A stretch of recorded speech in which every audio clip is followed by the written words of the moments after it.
Mwanamke, unatumia karafuu? Kabla hujaendelea kutumia, basi sikiliza hii hapa kwa makini.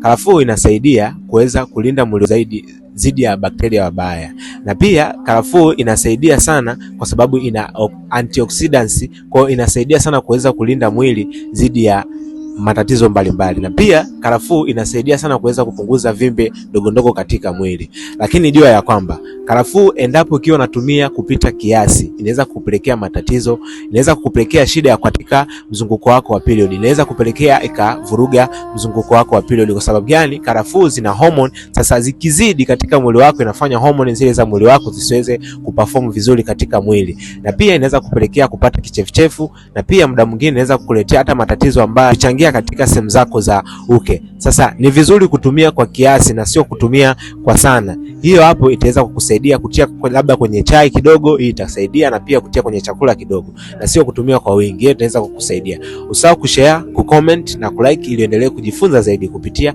Osman Solution.